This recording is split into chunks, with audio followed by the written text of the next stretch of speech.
Bueno, gracias por su presencia para tener una charla con ustedes.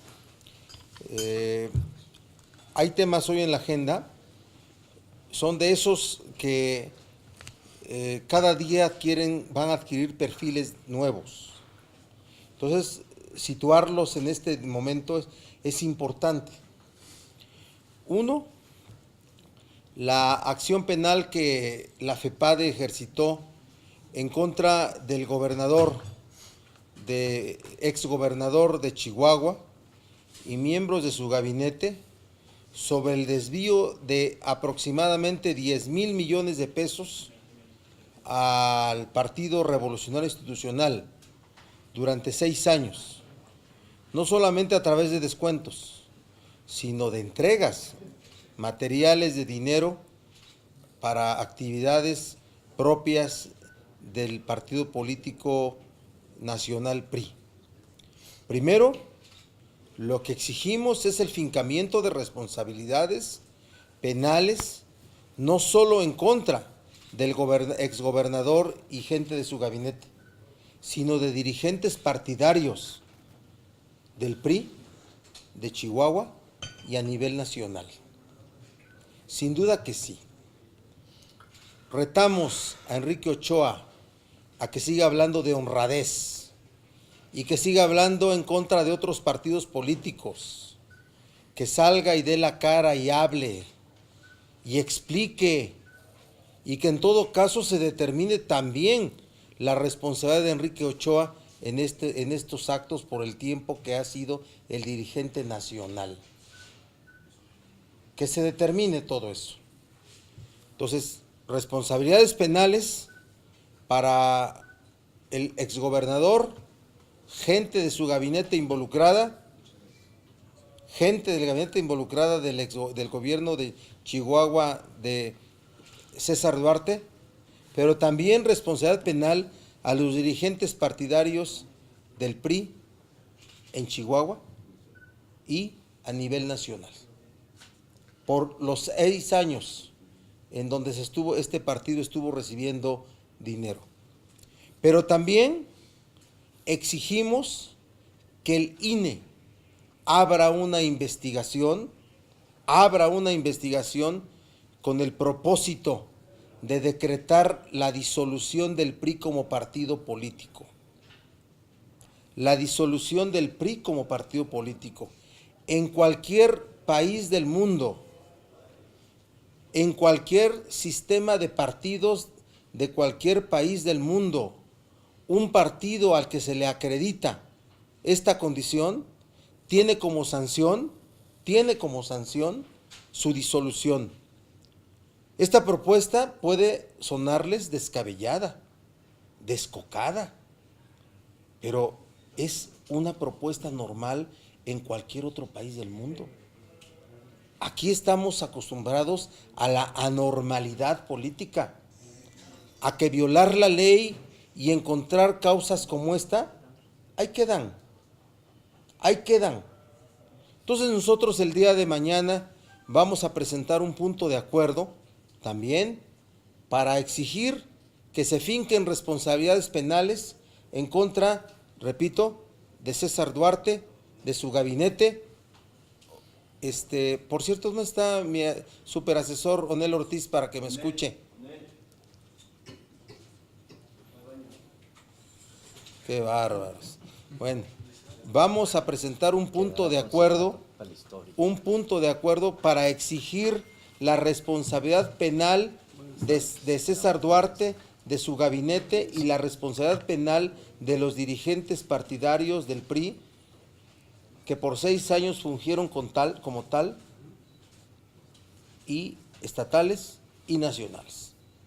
Es el propósito del punto de acuerdo que presentaremos el día de mañana. ¿Sí? 2. El tema del espionaje, de esa denuncia también que ya presentaron periodistas y líderes de la sociedad civil que encabezan organizaciones, defensores, abogados defensores sobre asuntos de derechos humanos, de alto prestigio todos ellos, sobre la revelación que se hizo desde el periódico más influyente del mundo, el New York Times, sobre la adquisición por parte del gobierno federal. Hablan de la Secretaría de la Defensa, hablan del CISEN y hablan de la Procuraduría, pero nosotros tenemos la sospecha de que también ha sido adquirido por gobiernos estatales, de ese software maldito, ¿sí?, que a través de ciertos clics penetran toda la programación del teléfono, de cualquier teléfono, para volverlo una fuente de espionaje en todos los niveles que han sido mencionados. También en cualquier parte del mundo, en cualquier país, un asunto de esta naturaleza hace que un gobierno caiga. Hace que un gobierno caiga. En otro país, el vecino del norte, una investigación muy grave, pero cuando llega el momento en que se nombra un fiscal para poder investigar y la Procuraduría General de ese país empieza a investigar, y cuando el Senado de la República integra una comisión investigadora, tienen al presidente más abusivo del mundo y del país más grande del mundo, lo tienen de rodillas. Tal parece que lo tienen de rodillas. Entonces, aquí la presentación de la denuncia ante el Procurador General de la República debiera ser la gran oportunidad para que el Procurador General de la República acreditara su autonomía y su independencia. Y pudiera salir diciendo que si el software lo tiene la Procuraduría adquirido y comprado, ¿para qué fines lo ha utilizado? Porque una Procuraduría que persigue el delito, sin duda que tiene que tener una tecnología avanzada para efectos de la persecución del delito y del crimen organizado, sin duda que sí, asuntos de narcotráfico, ¿sí?, pero no que se pueda utilizar para fines propios de la vigilancia política, social, cultural y económica de este país. Después, también tendríamos que saber si la Secretaría de la Defensa lo adquirió y si lo utiliza para fines distintos a la seguridad nacional, porque claro que puede tenerlo, pero usarlo para fines de seguridad nacional. Y finalmente el CISEN también puede tener un software, un instrumento tecnológico tan avanzado como este, pero solo para utilizarlo con asuntos relacionados con la seguridad nacional. Entonces vamos a presentar también otro punto de acuerdo para exigir de la Procuraduría la investigación y la revelación de lo posible en esa investigación para conocer si efectivamente se adquirió, por quiénes, por qué entidades públicas se adquirió este software y para qué fines se ha utilizado. Y el punto de acuerdo tiene como propósito citar al secretario de Gobernación, al director del CISEN, al Procurador General de la República, ¿sí?, y para que se forme, darnos otra vez la oportunidad de actuar con dignidad y nivel las cámaras del Congreso de la Unión. Como ocurre en cualquier país del mundo, donde sus congresos tienen, aparte de labores legislativas, desempeñan labores de investigación y de control.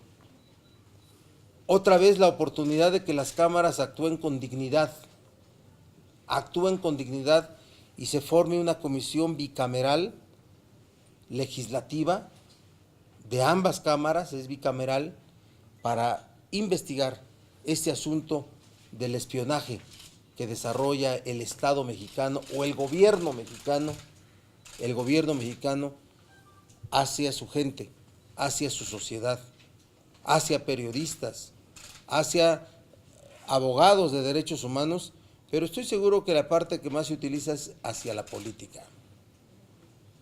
Y cuando estos órganos de vigilancia del gobierno son utilizados contra la política, son utilizados para preservar el poder político.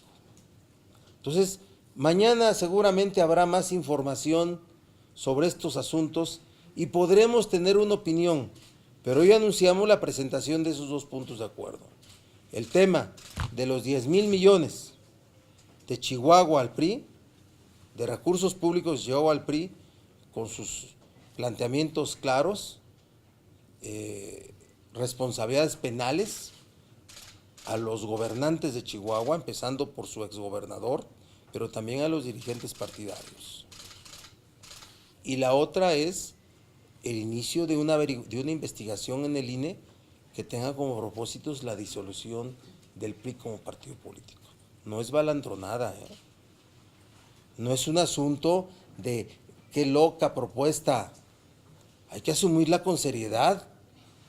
En ningún país del mundo ocurre esto. ¿Cuántos miles de millones van a aparecer desviados en Veracruz? ¿Cuántos en Quintana Roo?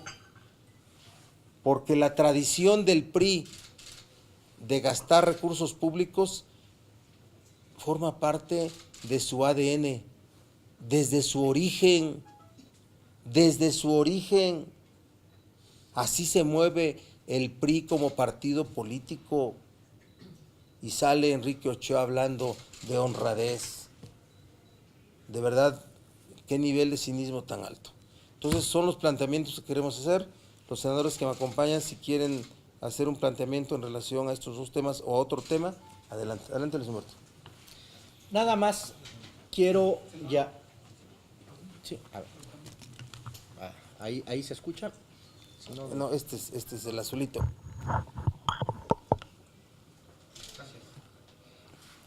Nada más siguiendo la tesis del senador Barbosa, queremos señalar que estos hechos no constituyen acciones aisladas.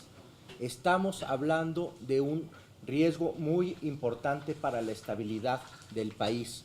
Acciones como la del espionaje o como el desvío de este tamaño de recursos públicos constituyen, junto con otras cosas que se han venido dando, la mayor involución en la cultura democrática en México en los últimos 30 años. Esto significa la pérdida de todo decoro. ¿Por qué? Porque nos demuestra 2 cosas. 1, la impunidad para hacer estas acciones, y 2, la impunidad de saber que no van a ser perseguidos. Estamos hablando del uso de los recursos públicos, ya no solo económicos, sino de seguridad nacional, para defender intereses económicos y políticos. Es de la mayor gravedad y denunciamos la atención pública de esto, porque no puede ser que a quienes han entregado su trabajo a hacer leyes contra la corrupción sean tratados como delincuentes. Eso es una atrocidad de este gobierno. No podemos tratar a los activistas como si fueran delincuentes. No lo podemos permitir, es un riesgo para las instituciones. Y lo más importante es que todos sabemos qué va a pasar. Nada. No va a pasar nada, porque estas instituciones, más bien los personajes que encabezan estas instituciones, están amafiados y no van a proceder legalmente. La Cámara hoy tiene un dilema histórico: si va a abonar por la impunidad o por la dignidad. Y eso se va a definir mañana. Gracias, Luis Humberto. Benjamín. Yo quiero incorporar un tema adicional, pero también hablar sobre los otros 2 temas. El hablar de un nuevo tema, pues no creo que sea un secreto, porque somos de los que espía el gobierno.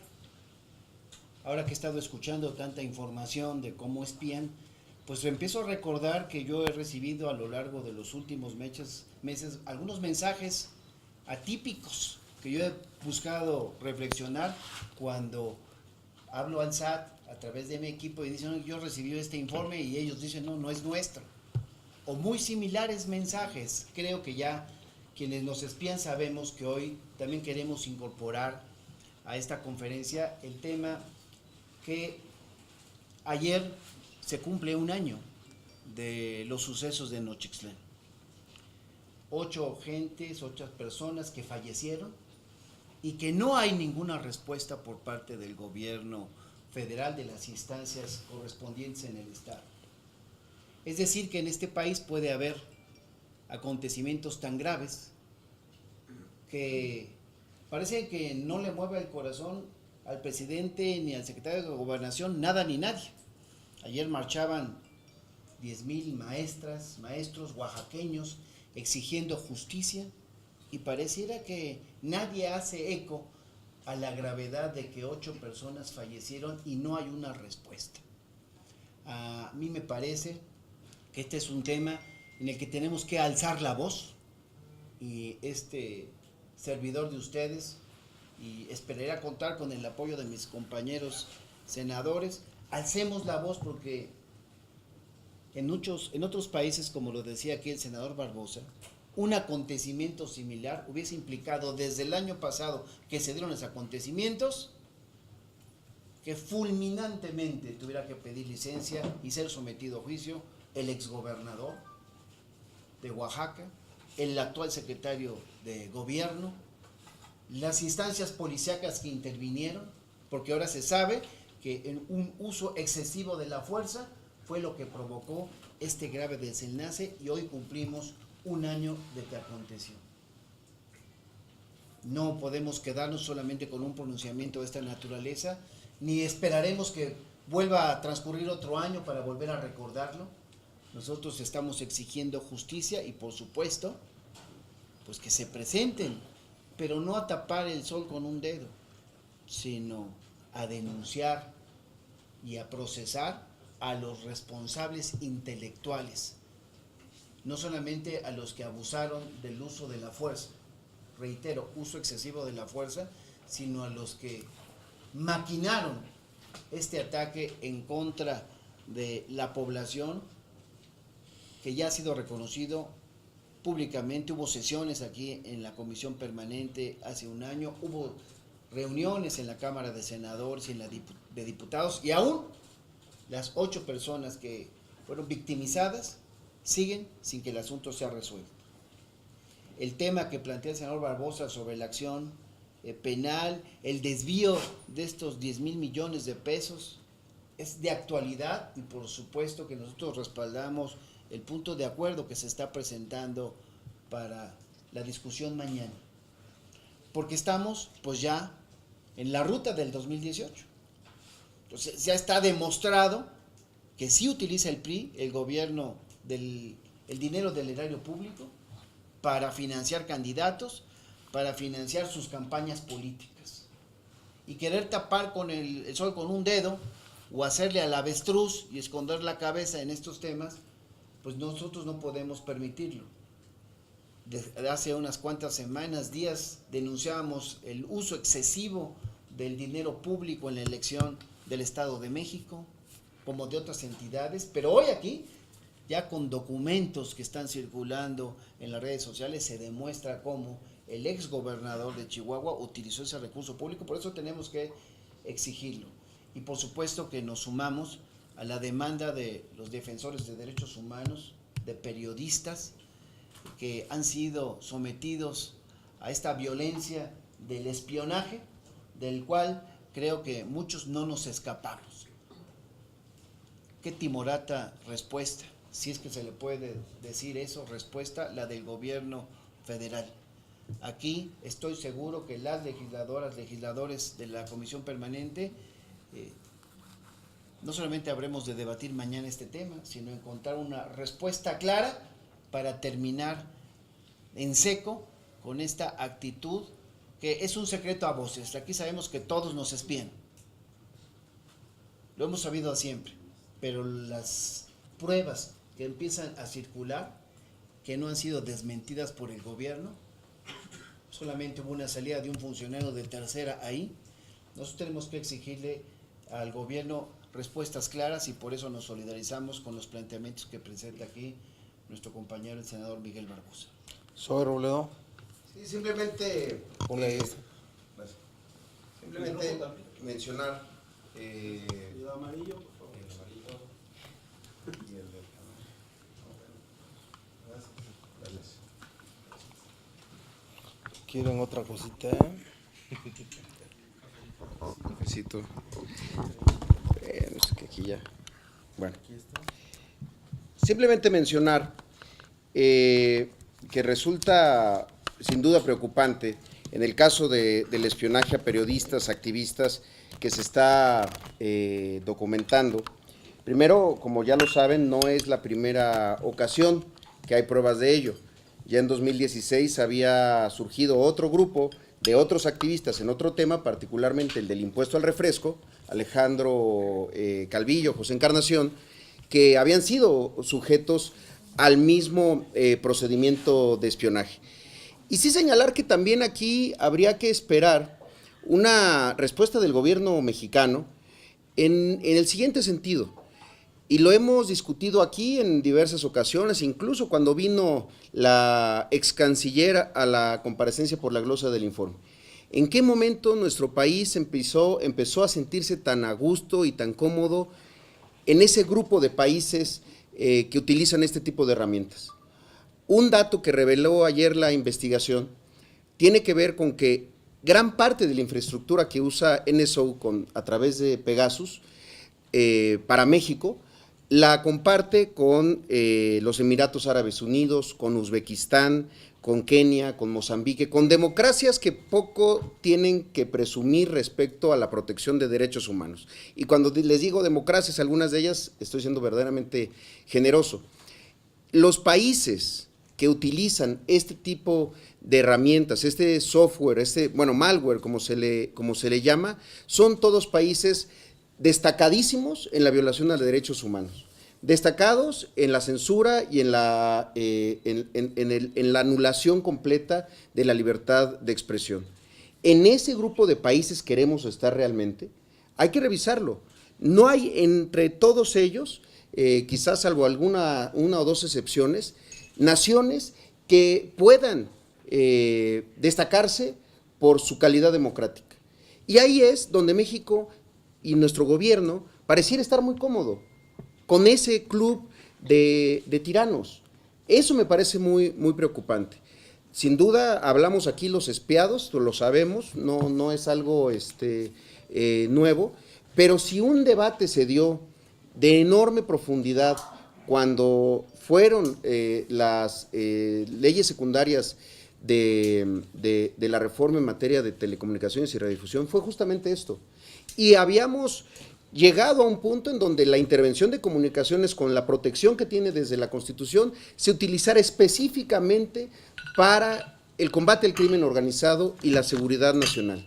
Hoy se demuestra que ni es el crimen organizado ni la seguridad nacional lo que les preocupa a este gobierno. Lo que le preocupa es que haya críticos, que haya comunicadores que están revelando redes de corrupción, que haya defensores de los derechos humanos que están logrando lo que quizá debería de estar haciendo el gobierno en el plano internacional para la búsqueda de justicia y verdad. Es verdaderamente preocupante, pero a mí me parece que lo más preocupante va a ser que no pase nada. Que esto se quede con la respuesta del director general de medios internacionales, que es el único funcionario del gobierno federal que ha salido a decir algo. El director de medios internacionales, como si este fuera un problema con el New York Times. Entonces, lo preocupante no es que se revele esto, sino que mañana, pasado mañana, en un mes, esto se olvide y no pase absolutamente nada. Nadie vaya a la cárcel, nadie responda porque el gobierno haya contratado este tipo de herramientas de espionaje y sobre todo las haya utilizado a este tipo de personas. Y lo segundo que ya se ha mencionado, una investigación completa respecto a qué gobiernos estatales pudieran haber hecho uso de o pudieran haber contratado este tipo de herramientas. Hay un antecedente muy claro en Puebla y en Jalisco con un mecanismo distinto que es el de Hacking Team, pero que sirve exactamente para lo mismo. Si han sido capaces de contratar a Hacking Team, no me sorprendería a mí en ningún momento que hayan pedido y contratado los usos de NSO. Ahí se dio a conocer en la investigación, $65,000 cuesta espiar a un personaje en nuestro país. Estoy seguro que los gobiernos estatales, muchos de ellos, en su enorme irresponsabilidad y derroche de recursos para este tipo de actividades, les hubiera parecido hasta barato. Entonces, también hay que revisar qué gobiernos estatales pueden estar involucrados. NSO lo ha dicho, le venden a gobiernos. Bueno, gobiernos también puede ser gobiernos de los estados. Entonces, ojalá lo que más preocupa es que no pase nada, demos muestra como país que sí esta vez sí va a pasar algo. Ojalá no gane el optimismo, no le gane a la experiencia. Si hubiera preguntas, Rubén, ¿dónde estás? Claudio Guerrero. Sobre el tema de solicitar que se finquen responsabilidades a Javier Duarte por el tema del desvío, también, a César Duarte, también se denunció que 1.300 millones del gobierno de Javier Duarte fueron a parar al PRI. Entonces, a ver si también el fincamiento de responsabilidades sería también por el caso de Veracruz. Sí, nosotros estamos hablando ahorita de manera puntual del caso Chihuahua, porque ya es un caso en el cual la FEPADE ejercitó acción penal en contra del exgobernador y de gente de su gabinete. Para nosotros las sanciones penales deben hacerse extensivas a los dirigentes del PRI en el estado y a nivel nacional, por el tiempo de los 6 años, el plazo de los 6 años del gobierno de César Duarte. Y por eso nosotros emplazamos a Enrique Ochoa que salga ahí de la cara y deje de hablar solamente haciendo spots cuando lo entrevistan, señalando situaciones de otros partidos políticos cuando ellos tienen una desfachatez, no pueden hablar de ese tipo de asuntos. Es un asunto, el de los recursos públicos en el PRI, está en su ADN, está en su origen. Y ustedes van a ver cuántos miles de millones, 1.300 millones o más del gobierno de Veracruz, y va a haber miles de millones o 1.000 millones o cientos de millones del gobierno de Quintana Roo, y así lo podemos ir situando en todos los estados de la República y del gobierno federal. Entonces, por eso, dos cosas: fincamiento de responsabilidades penales, no solamente en este caso, en el caso Chihuahua, al exgobernador y su gabinete, ¿sí?, sino también a dirigentes partidarios en el plazo que se desviaron esos recursos, por ahí, ¿no? No lo contestes. Sí, puede ser. Y entonces, y la otra es la investigación que debe abrir el INE, que tenga como propósito la disolución del partido político PRI. Hay causas en la ley electoral para establecer la disolución de un partido político cuando es parte de la comisión de un delito. Y ser beneficiario del dinero público es ser parte de la comisión de un delito. Eso ocurriría en cualquier país del mundo. Y por eso presentaremos también el punto de acuerdo en ese sentido, ¿sí? Y sobre el tema de la simulación de licitaciones y competencias en la CFE para favorecer al grupo Yusa, que también está frente al derecho.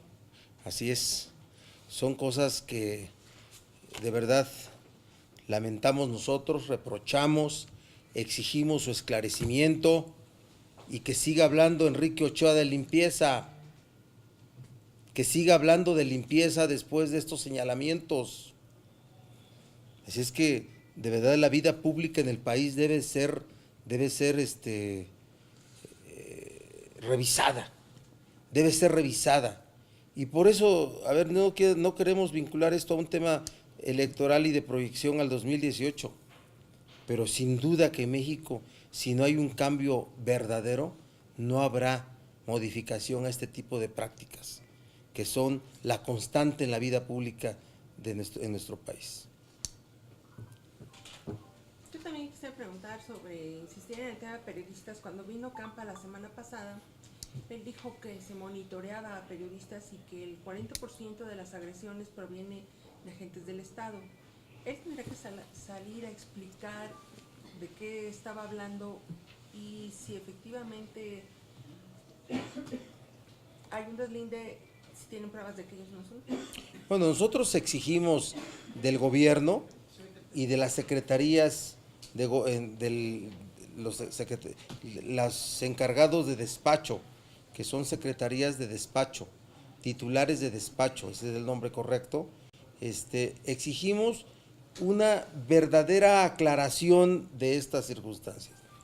O sea, no puede venir Campa al Senado y decir que monitorean a periodistas. ¿Qué significa monitorear a periodistas? ¿Significa vigilarlos? ¿Significa espiarlos? ¿Qué significa? Y por tanto, hoy que surge esta circunstancia, debe quedar perfectamente claro a qué se refiere el gobierno.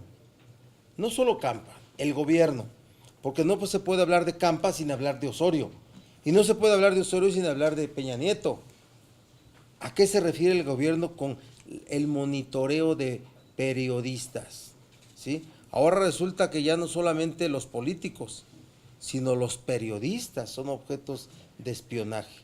Fíjense qué grave. Y los activistas. Y activistas sociales, defensores de derechos humanos. Senador, en otro tema, ayer también el procurador se refirió a la violencia y dijo que ya no es un asunto de seguridad nacional el crimen organizado. ¿Se puede así por decreto acabar con la violencia? No, bueno, esas son las formas como ellos califican el nivel de inseguridad pública que tenemos en nuestro país, ¿sí? La estrategia de este gobierno fue cambiar el tema de la inseguridad pública o de la delincuencia de un asunto de seguridad nacional a un asunto de seguridad pública. Cuando formaron la policía esta, ¿cuál es la de este sexenio? Gendarmería. La gendarmería. Iban a formar una policía militarizada con ex integrantes del ejército para hacer que la percepción de la inseguridad que todos sentimos no fuera visto como un tema de seguridad nacional, sino de seguridad pública. Y a eso se está refiriendo, a esa forma como ellos califican el hecho de la inseguridad pública en México. Atenta contra la seguridad nacional los asuntos de inseguridad, sin duda que penetra a la seguridad nacional, pero eso no es tema, porque al rato, fíjense cómo se está contradiciendo el Procurador General de la República. Pues entonces, ¿para qué quieren al ejército en las calles? ¿Sí? Si el propio procurador califica que los temas de inseguridad no son ya seguridad nacional, ¿para qué quieren al ejército en las calles? A ver, es un tema importante. Estas maromas e impericias del lenguaje sí tienen una intencionalidad, es desviar la atención a un problema de fondo. La inseguridad sí representa un peligro para la viabilidad del Estado mexicano. ¿Por qué? Porque las áreas estratégicas consignadas en la Constitución, muchas de ellas están en control del crimen organizado. Puertos, aduanas, por decir algunos de muchísimos, extracción de minerales. Entonces, sí hay un daño a la viabilidad del Estado mexicano. Hay la incapacidad del Estado mexicano de garantizar la seguridad de la vida y los bienes de los mexicanos. Entonces, sí hay una afectación a la viabilidad y a la seguridad nacional. Lo demás son marometas de lenguaje, es decir, que es seguridad interior y no seguridad nacional, son marometas, pero la verdad es que el Estado mexicano corre un riesgo por la incapacidad de sus titulares en estas áreas administrativas para presentar una solución viable. Acabó el sexenio y nunca vimos una estrategia efectiva para la reconstrucción del Estado de Derecho. Se acabó el sexenio y nunca vimos una acción concreta para restablecer la seguridad de los mexicanos. Únicamente pirotecnia y acciones cosméticas. Sí hay un peligro de seguridad nacional y no podemos voltearnos a un lado. Parece que la violencia está peor que nunca, ¿no? Los estados les brota, en la ciudad. Rebasado, el Estado mexicano rebasado en muchas zonas del país. Digo, estamos terminando un sexenio, estamos evaluando. Les comentaba a los senadores, ¿y la Cruzada Nacional contra el Hambre? ¿Qué resolvió? ¿Alguien se acuerda de ella? La pobreza de muchos funcionarios que se enriquecieron con ese ¿Sí me Hizo explico? como 4 familias felices. Sí, digo, ¿verdad? ¿Dónde? Oiga, senador, en otro tema, está la Corte por resolver la acción de inconstitucionalidad que presentaron algunos partidos en relación a ampliar el periodo de sus cargos de 4 magistrados independientemente de lo que resulte, de lo que decidan los ministros, ¿qué papel queda el Senado desde el momento en el hecho de que se pone en tela de juicio pues su actuar, ¿no? Bueno. Y usted fue uno de los que firmó ese acuerdo. Sí, claro que ¿no? sí. Que calificaron en tribuna en lo oscurito y de una... No, nunca ha habido en lo oscurito nada en el Senado, porque las comisiones deliberan en público y el Pleno delibera en público. Digo, no hay hasta canal del Congreso, ¿verdad? Aquí de lo que se trata es de lo siguiente, a ver, si la Suprema Corte resuelve declarando inconstitucional la reforma al artículo transitorio que hicimos de la Ley Orgánica del Poder Judicial, habrá ejercido su función constitucional, ¿sí? Son mecanismos de control constitucional. Las acciones de inconstitucionalidad o las controversias constitucionales, en este caso acciones, son mecanismos de control y equilibrio entre poderes.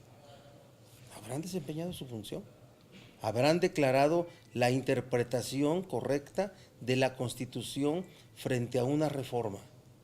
Ese es el papel, ¿eh? Y ningún senador queda en ridículo, ningún diputado queda en ridículo por haber aprobado esa reforma. Qué bueno que hubo quienes la impugnaron, Morena, por cierto, la impugnó, ¿sí? Y que en todo caso la Corte tuvo un criterio distinto al que sostuvimos los legisladores. Así son los poderes públicos de una república, ¿sí? Así deberíamos de actuar nosotros frente a muchos actos del gobierno del Ejecutivo Federal. Y ustedes nos deberían de ayudar de verdad a que se hiciera una presión para que el Ejecutivo Federal soltara el control que tiene en las cámaras. Por ejemplo, el extraordinario, ¿verdad? Sujeto a controles político-electorales, pero no. A ver, los que votamos en favor de esa reforma, yo sigo convencido de su constitucionalidad, pero me someto, desde luego, al criterio del Tribunal Constitucional de nuestro país, que es la Suprema Corte de Justicia, si declara inconstitucional esa reforma. ¿Así? ¿Sí? No queda en ridículo. Claro que no. Fue el criterio que tomamos y aprobamos leyes, y afortunadamente en México hay un sistema legal que permite la revisión constitucional, la revisión de la constitucionalidad de los actos del legislativo, como hay revisión de la constitucionalidad de los actos del Ejecutivo, ¿sí? Que es un sistema todavía que tiene muchos vacíos, los tiene, que debiera ser de un acceso más fácil, ¿sí? Todavía yo me he pronunciado por eso, que las acciones de inconstitucionalidad y las controversias constitucionales deberían tener formas más accesibles de hacer uso de ese derecho, porque luego siempre se quedan muchas cosas, muchas reformas han sido inconstitucionales, ¿verdad? En materia de telecomunicaciones, ¿sí? En materia de telecomunicaciones, el tema de las audiencias, que tanto dolió a los medios, tenía visos de inconstitucionalidad. ¿Y saben por qué no interpusimos la reforma, la acción? Porque no nos alcanzó para tener el 33% de los integrantes de la Cámara. ¿Me explico? Ahí se aprobó una reforma absolutamente inconstitucional. El tema de los puertos, cuando se aprobó que la Marina tuviera control de ellos, y el PRI argumentaba que era un asunto de seguridad pública y nada tenía que ver, era inconstitucional. ¿Saben por qué no pudimos interponer la acción? Porque no tuvimos el 33% de los integrantes de la Cámara. Y si quieres te sigo contando más casos. No, nada más preguntarle. Ah, bueno, pues ya. Senador, ¿sigue pensando entonces que estos 7 magistrados que eligieron realmente representan la pluralidad? No, permíteme. Yo he hecho una crítica profunda a los órganos electorales de nuestro país, tanto a los órganos electorales que desde el Consejo General del INE es integrado por cuotas partidarias, como los OPLES, los órganos de participación local, y ese nombre raro que parecen, no sé qué parece, pero no órganos electorales, los OPLES, porque se les entregaron, el INE se los entregó a los gobernadores, la mayoría se los entregó a los gobernadores, y luego en el Senado la integración de la Sala Superior del TRIFE, las salas regionales circunscripcionales del TRIFE y las salas de los tribunales electorales en los estados. Están absolutamente partidizadas. Siempre hubo un origen partidario, sí, pero los partidos en otro tiempo tenían el nivel y la altura de proponer a gente que desempeñaba una función con un gran nivel de autonomía e independencia. Hoy no lo veo, ¿eh? Hoy veo en crisis el proceso electoral del 2018, lo veo en crisis porque evidentemente está violado dos principios, el de la autonomía y el de la equidad. ¿Y eso quién lo tiene que garantizar? Los órganos electorales y la justicia electoral. No estoy satisfecho cómo está funcionando hoy, ni los órganos electorales, Consejo General del INE, OPLES en los estados, ni la justicia electoral en nuestro país. Y en este caso en particular de los magistrados del tribunal. Los magistrados seguirán siendo magistrados si se declara inconstitucional y los que subieron de 3 a 6 años serán de 3 y los que subieron de 6 a 8 años seguirán de 6, no de 8. Pero digo, eso sí tiene confiabilidad. Yo estoy hablando en general. En general, esas circunstancias no los hizo más confiables o menos confiables. Estoy hablando en general del funcionamiento de los órganos sometidos al poder público, a los partidos políticos que se profesionalizaron en meter gente para tener controles desde allí. Luego te cuento una historia que casi nos afecta al bloque Morena del Senado, ¿sí? Que afortunadamente no se dio, pero por poquito, por poquito. Estás hablando con senadores que saben la historia de cada una de las leyes que se han aprobado en 5 años, ¿eh? Eso creo. Gracias a todos.